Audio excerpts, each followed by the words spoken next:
This year, I agreed to drop off and pick up my sister Amina from school, since she just started high school, and it's on the same route that I take to work. But from week 1, Amina has not been respecting my time and has forced us to leave the house late. It's not as if we're late because she's brushing her teeth or doing something else she needs. She's putting on makeup. She can do that in the car or in the bathrooms at school.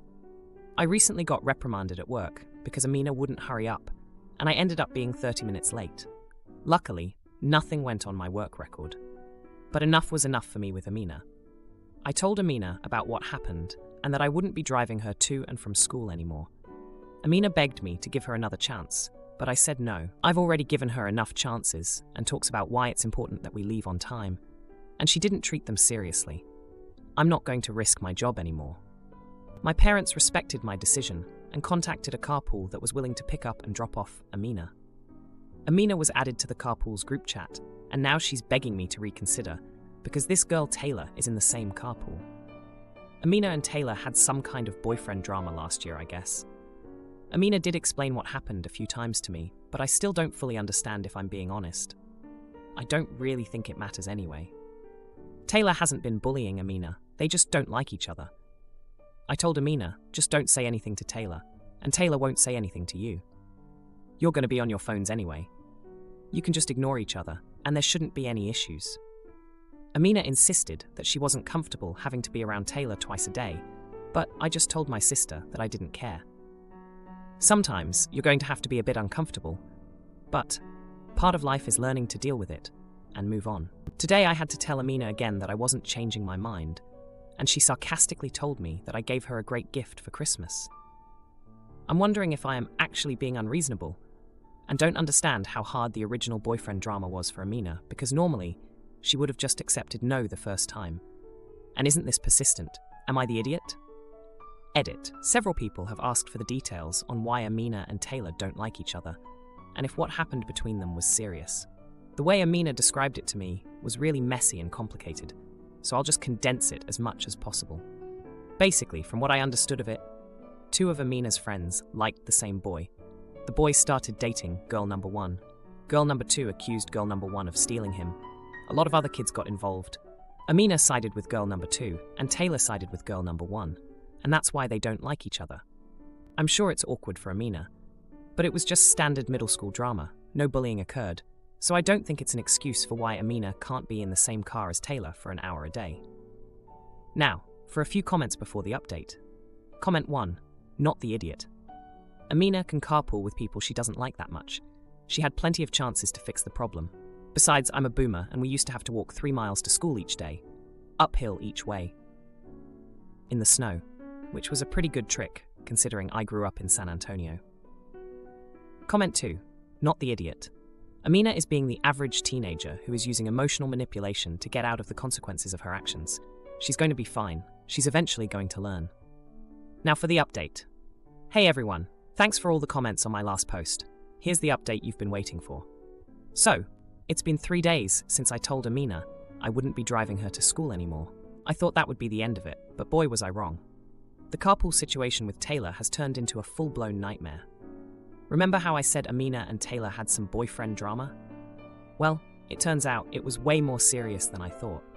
Amina finally broke down and told me the whole story. Taylor didn't just side with girl number 1.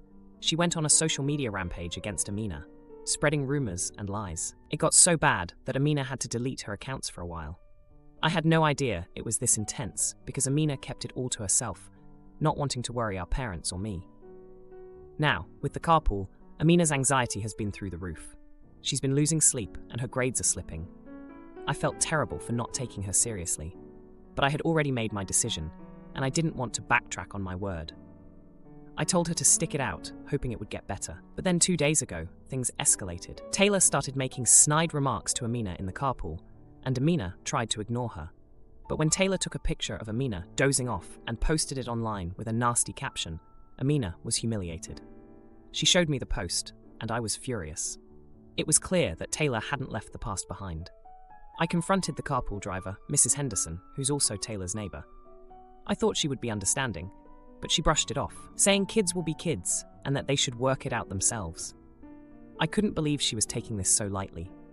Yesterday, I decided to have a talk with our parents about the whole situation. They were shocked to hear about the online bullying and agreed that Amina shouldn't be in that carpool. They were disappointed in me for not stepping in sooner and for not recognizing the signs of Amina's distress. Feeling like the worst brother ever, I decided to take action. I went to Taylor's house to talk to her parents, hoping they would understand and talk some sense into their daughter. But when I got there, Taylor's mom was defensive, claiming Amina was the one causing trouble. She even accused Amina of trying to steal Taylor's friends. I was stunned by her audacity and left feeling like I hit a brick wall. This morning, things came to a head. Amina refused to go to school, saying she couldn't face Taylor or the carpool. I realized then that I had to do something drastic. I called my boss and explained the family emergency, and thankfully, he was understanding. I decided to drive Amina to school myself, at least until we could figure out a better solution. On the way to school, Amina opened up about how much my support meant to her. She had felt alone in dealing with Taylor and was grateful I finally stepped in. It was a bittersweet moment, knowing I should have been there for her from the start. When we arrived at school, we saw Taylor waiting by the entrance with her friends. Amina tensed up, but I told her I'd walk her in. As we approached, Taylor smirked and made a comment loud enough for us to hear, suggesting Amina needed her big brother to fight her battles. Before I could respond, one of Taylor's friends, who had been quiet until now, spoke up. She told Taylor to stop being a jerk and that what she was doing to Amina wasn't cool. Taylor was taken aback, and her friends started murmuring in agreement. It seemed like Taylor's reign of terror was finally coming to an end. Amina looked at me, a small smile on her face, and for the first time in days, I saw a glimmer of relief in her eyes. We walked into the school together, and I promised her I'd be there to pick her up after school, no matter what. As for the carpool, Mrs. Henderson called me later to apologize. She had talked to the other parents, and they all agreed that Taylor's behavior was unacceptable. They decided to set some ground rules to ensure a respectful environment for everyone. My boyfriend ate the last donut, so I went nuclear, but he just laughed. Our fight turned ugly, and now he's sleeping on the couch, regretting that bite. This is so dumb, but somehow this is one of the bigger fights we've had. I bought a poor quality donut earlier today after my boyfriend and I finished some Christmas shopping and had dinner. I bought one and we were going to share it. We frequently share food. We go to my parents' house to pick up our dog and relax a bit before going home. I'm in the bathroom and my boyfriend starts eating my donut, telling me how bad it is, stale, and that there's no cream in it. It's a Boston cream. I tell him that there's no way he's eating my donut right now, and to stop or at least save me some. He eats the whole donut. I get out of the bathroom and I'm upset. I wanted to have some donut tonight, but he's being silly and put himself in the corner in the kitchen. Pretending he's there, out of shame, I'm upset and ask him if he really ate it, and he makes a joke and says it was so bad and not worth the calories. I just wanted a donut, so I tell him that, and he should save me some. He says he apologized here, but I do not remember this. We go back into the living room, and my dad is telling me to drop it, and that I'm overreacting for no reason. My mom is telling my boyfriend to apologize, just because it obviously bothered me, and that's reason enough to apologize. My mom was kind of condescending towards him, and the vibe got tense. I don't want to start some dumb fight over nothing, so we say our goodbyes and leave. On the way home, I ask him to apologize, and he says I'm making a big deal out of nothing and hugely overreacting. I say he's gaslighting me. We're both upset. We get home and keep talking about it in circles. I just want an apology to end it, and he starts yelling that I'm being a 5-year-old and that I made a scene in front of your parents, and that I'm overreacting so badly he doesn't recognize me. I'm mad because he's gaslighting me into thinking I'm wrong, and yelling at me for no reason, and it doesn't matter if the donut was bad or not. At least half of it was mine. Anyways, he yells my feelings are hurt and we go to separate rooms and chill out for a bit. Later, we talk about it a bit and both apologize, but maintain that we are in the right. So Reddit, who's right in this extremely dumb fight? We have both reviewed this post and agree with its facts. Him. He claims he wouldn't have been mad if I ate the last Oreo, as an example, and that I dragged it out for too long, meaning my anger because it was just a donut. He says that he felt singled out by my mom, and that's worse than the donut. Edit. Boyfriend insists I add that we've been together for 8 years, and that if this happened a month into our relationship, he agrees it would be psychotic. But what's a donut or two after 8 years? Update. He bought me a box of 6 donuts the next day, my favorite ones, and he apologized. All is good, but thanks, Reddit. Now for a few comments before the update. Comment 1. Not the idiot. He ate your half of the donut. He knew you were meant to share it. He then made excuses for eating the whole thing, and then tried to blame you for overreacting, and tried the old, I wouldn't be mad if you did the same. You know he would be. He owes you a donut, or a donut equivalent. Comment 2. Not the idiot. 1. Because he ate your food. 2. Because he's the one dragging it out and trying to deny he messed up. I don't know if this counts as gaslighting, but it is definitely a bit of Darvo. Now for the update. Hey everyone, a lot has happened since my last post about the infamous donut debacle. I never imagined I'd be back here with an update, but here we are.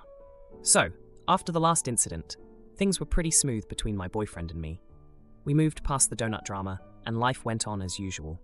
We've been together for 8 years, and we've had our fair share of ups and downs, but nothing quite like this.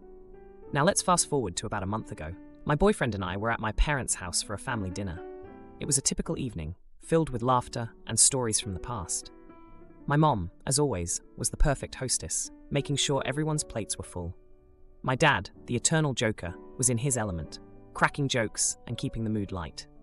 As the night went on, my boyfriend excused himself to go to the kitchen. I didn't think much of it until I heard a commotion. I walked in to find my boyfriend and my mom in a heated argument. Apparently, my mom had made a comment about the donut incident, teasing him about it.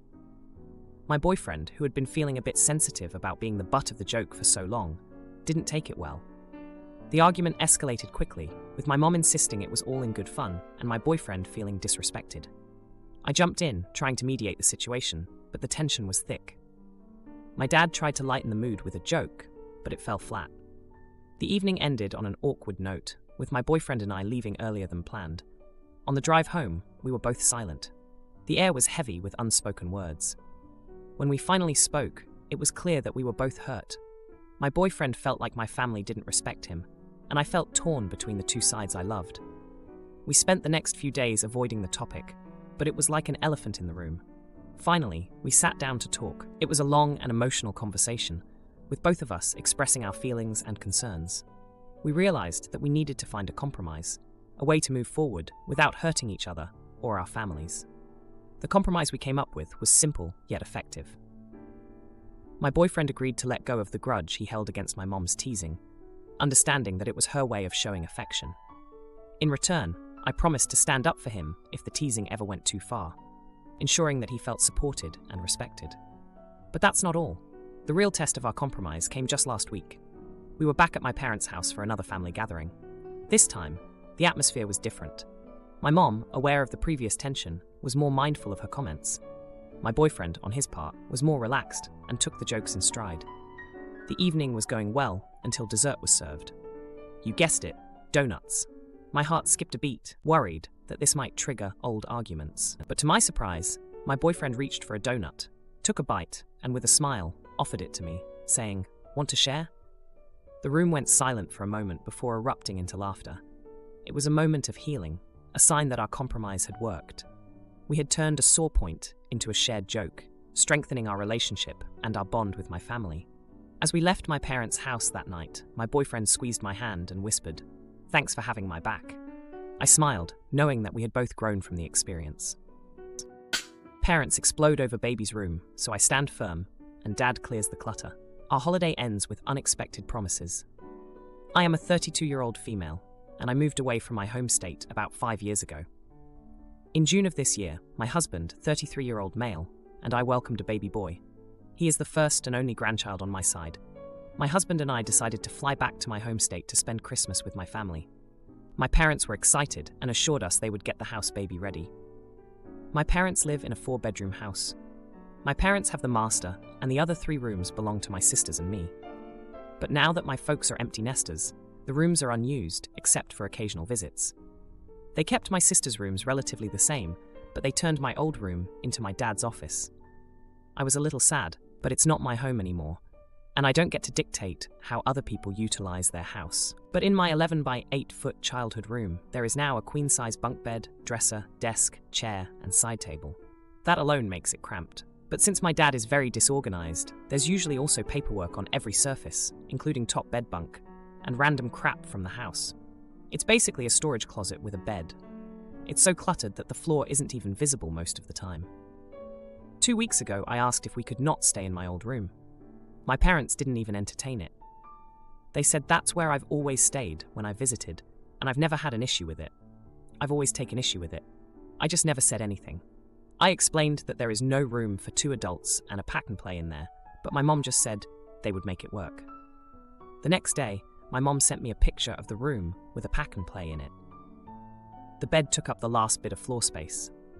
I showed it to my husband, and we agreed that would not work for us. I let my parents know that we would figure something else out.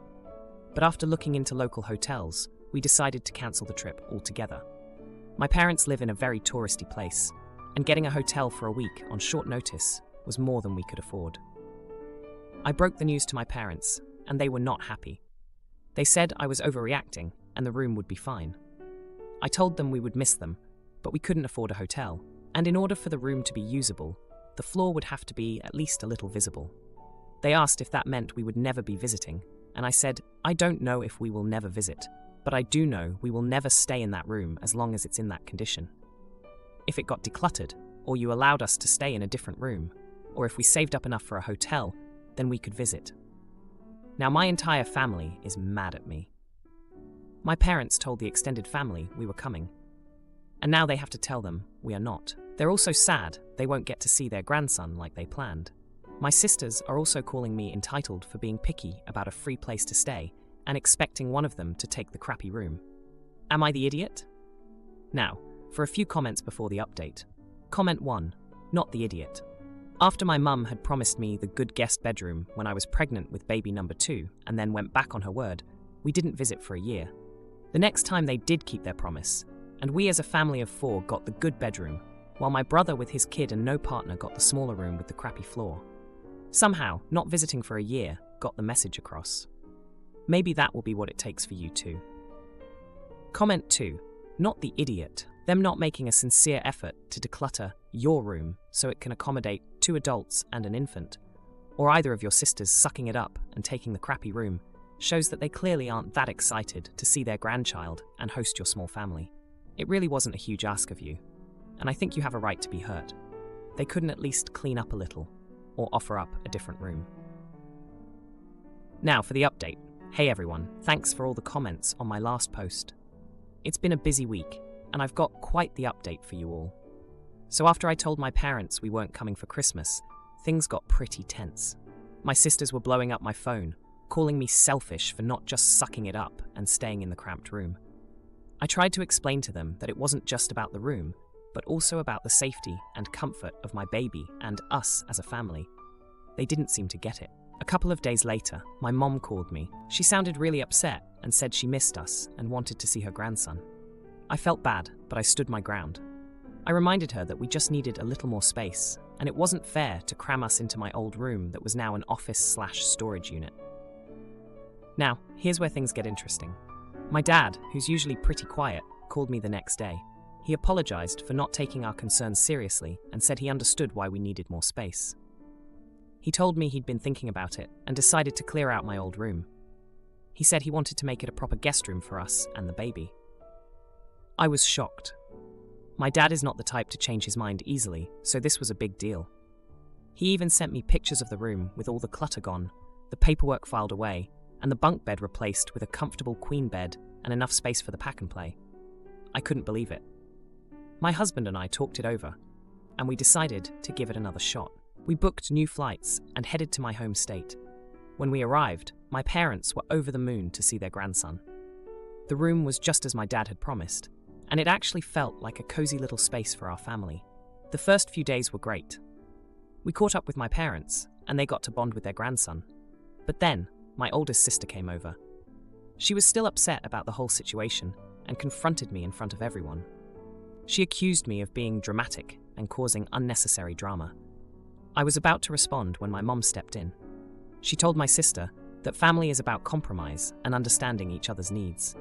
She explained that they wanted us to be comfortable and that it was important for them to have us there. My sister was taken aback, and I could tell she felt a little guilty. The rest of the visit went smoothly. My parents made sure we had everything we needed, and my sisters eventually came around and apologized for giving me a hard time. We spent the week enjoying family time, and it was actually really nice. On the last day, my parents pulled me aside. They thanked us for coming and said they were sorry for not listening to us sooner. They promised that from now on, they'd make sure we always had a comfortable place to stay when we visited. As we packed up to leave, I felt a sense of relief. It had been a stressful couple of weeks, but in the end, my family came together. We hugged my parents goodbye, and they waved us off, already making plans for the next visit. If you like this video, you'll probably like these too. Also, while you're here, please consider subscribing. It's your support that keeps this channel alive and allows me to make better and longer videos. Have a great day.